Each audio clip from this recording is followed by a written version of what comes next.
Bonjour, ici Vincent Bouvet du blog initiation-photo.com. Aujourd'hui, je partage avec vous un outil qui s'appelle QDSLR Board, qui est un logiciel qui s'installe sur différentes plateformes, dont les téléphones Android ou Apple, qui permet de piloter votre appareil photo à travers un câble USB ou Wi-Fi si votre appareil photo le permet. Alors, ce logiciel s'appelle QDSLR Board. On recherche et nous avons ce lien ici. C'est un produit qui est à la base développé en anglais. On peut traduire avec le français. En gros, c'est un outil qui permet de piloter sur différentes plateformes.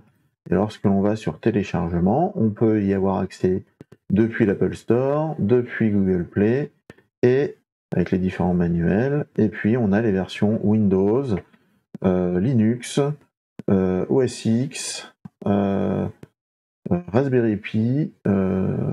Donc on a pas mal de supports sur lesquels installer cet outil. Alors, dans mon cas, je l'ai installé sur une tablette Android et pour le coup, je branche alors on le voit pas bien devant moi, je branche avec un câble USB à mon appareil photo qui est un Nikon D5, mais vous pouvez utiliser n'importe quel appareil des marques Nikon, Canon, Sony.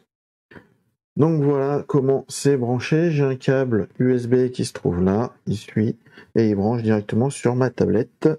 Et quand j'allume ma tablette, on a le logiciel qui est installé ici, QDSLR Board. Donc je vais vous montrer en enregistrant l'écran de la tablette. Et donc pour réaliser démarrer le branchement, en fait, il suffit que je démarre l'appareil photo, qu'ensuite j'ai l'outil, le logiciel lancé, et donc je branche le câble, il détecte, je lui ai dit d'utiliser le logiciel, et là il va s'interfacer. L'écran est noir, c'est normal, et je me mets en mode Live View, et là j'ai la représentation du système qui permet de voir où l'on se trouve. Alors pourquoi j'ai pas mon pointeur? Est-ce qu'avec ça marche mieux? Voilà, là j'ai mon pointeur. Donc l'interface se présente de différentes manières. On a tout un ensemble de commandes qui se trouvent sur ce côté-là. Le mode Live View ici qui permet d'activer ou pas la vision de l'appareil. On a le bouton déclencheur ici, le bouton autofocus ici. Si j'appuie, il va venir faire la netteté automatique. Différents autres modes. Ça, c'est pour aller dans le mode vidéo de votre appareil. Ensuite, ici, on a les paramètres de prise de vue que l'on définit directement depuis l'interface. D'accord. On a la mesure de luminosité.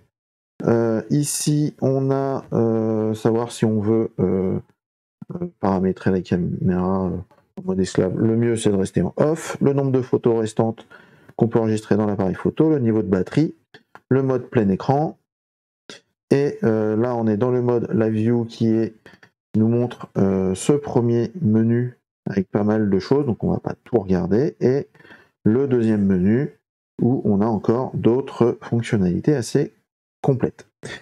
Pour illustrer l'usage de cet outil, au-delà d'avoir un écran déporté lors de la prise de vue et notamment des prises de vue en mode sur-pied, on va avoir l'avantage d'avoir des fonctionnalités intéressantes, notamment pour ce qui est le timelapse ou différents prises de vue.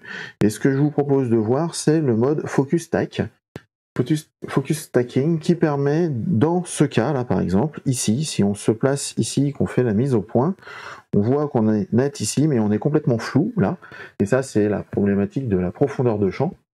Et en fait, ce que l'on va faire, c'est cette semaine les prises de vue à travers cet outil qui permettent de prendre un ensemble de photos avec une mise au point progressive de ce point de netteté ici jusqu'au point de netteté qui se trouve ici, au niveau de l'arrière. Et la semaine prochaine, dans Photoshop, on fera l'assemblage de ces photos pour avoir une photo nette avec une profondeur de champ très bonne. Ce mode de fonctionnement est très intéressant lorsque vous faites de la macrophotographie notamment, où les profondeurs de champ sont très faibles. Et ben, ce logiciel en particulier permet de faire ça très facilement et de façon quasi automatique. En tout cas pour la prise de vue. Alors pour faire ceci, on active ce menu Focus Stack qui est accessible en appuyant ici sur le petit menu LV et on l'active. Quand on a ça, on a différents paramètres, le nombre de photos qu'on veut prendre dans cette pile de photos, ça va être le pas de mise au point. Alors en réalité, ce paramètre-là va se calculer automatiquement. Ici, on va indiquer quel est le plan de netteté du départ et ici le plan de netteté de fin de la série. Et donc en stipulant la netteté de départ, la netteté de fin et le nombre de vues, il va automatiquement calculer ce paramètre-là. Ensuite, on lancera la prise de vue et on verra très facilement l'appareil va prendre différentes photos et en modifiant justement son réglage de mise au point. Alors comment on fait ça? C'est assez simple, il suffit de... donc déjà on va se fixer environ 10 photos. Ça c'est dans le sens que l'on veut, donc on va aller du plus loin au plus proche. Donc ce qu'on va faire, c'est qu'on va se mettre ici, dans le mode le plus proche, on va faire l'autofocus. Alors pour le coup, l'autofocus là, il a un petit problème, donc on n'y arrive pas, c'est grave. On va ici faire zoom, donc on va zoomer sur notre image, et on vient faire la netteté manuelle sur notre image. Donc là, je commence à être... Donc on le fait par dichotomie. Et je reviens. Le temps de plus en plus fin. Voilà, donc là, j'ai la netteté qui est faite vraiment au niveau de ma pale. Je peux revenir en mode 0%. Donc je suis net sur cette pale-là. C'est la fin de mon processus. Donc c'est puisque je viens du plus loin au plus proche. Et donc là, je viens ici, je fais un appui long, et le 2 vient de devenir rouge. C'est ce qui me permet d'avoir enregistré ces paramètres de prise de vue. Ici, en termes de prise de vue, on voit que j'ai un équilibre de 0 EV avec mes réglages, donc je suis bien réglé en termes d'exposition.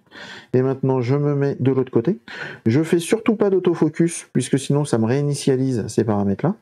Et je viens me remettre à 100% sur cette portion d'image, et je viens régler manuellement la mise au point de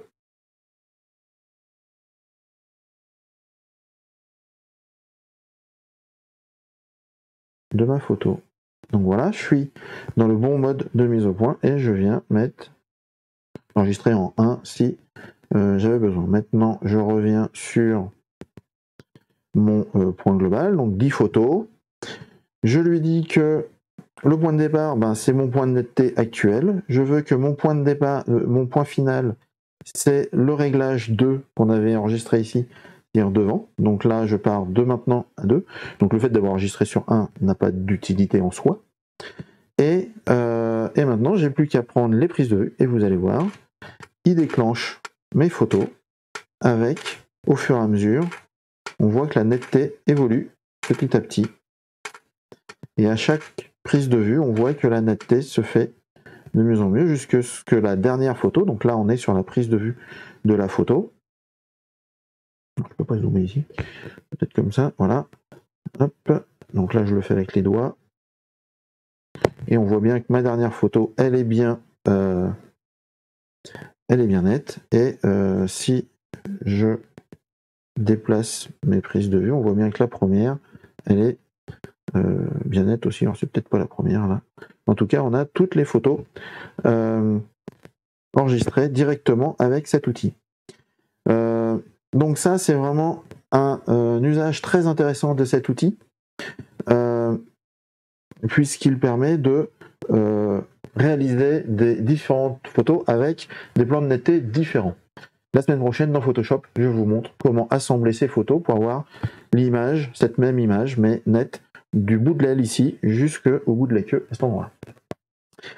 Deuxième chose que je voulais vous montrer rapidement, c'est cette option image fantôme. C'est-à-dire qu'on peut venir, par exemple, prendre une image ici, c'est la première image qui est dessus, et je peux légèrement, par exemple, bouger. Alors, je vais tourner légèrement mon cadrage. En fait, j'ai une image fantôme que j'ai sélectionnée, et si je veux bouger les choses et reprendre une prise de vue avec une autre image, avec cette image fantôme, il est très facile dans le cadre de photomontage d'assembler des prises de vue en positionnant correctement les perspectives et les objets par rapport à notre scène. Et quand on prend la prise de vue, on a déjà un cadrage qui est très proche de ce que l'on cherche à faire en termes d'assemblage. Donc ça, c'est une deuxième fonctionnalité qui est extrêmement pratique dans le cadre de photomontage pour assembler différentes prises de vue. Par exemple, ici, on aurait pu prendre un paysage lointain et finalement faire avec cette image Ghost la photographie d'un Playmobil sur un plan de travail, et en fait on ajuste la perspective directement au moment de la prise de vue, et de ce fait là on peut être très très précis et avoir des images cohérentes entre elles en termes de perspective, cadrage, y compris éclairage. Voilà ce que je voulais vous montrer aujourd'hui sur ce logiciel qui est très intéressant, et comme on a vu, qui est en plus gratuit. Et donc voilà. Si vous avez aimé cette vidéo, je vous invite à cliquer sur le pouce vers le haut, à vous abonner à la chaîne YouTube et à partager celle-ci avec vos amis. Mais le top du top est de vous abonner à mon blog initiation-photo.com en scannant le QR code affiché à l'écran, et en échange, vous recevrez mon livre sur le chemin de votre inspiration. Et moi je vous dis merci beaucoup, au revoir et à bientôt.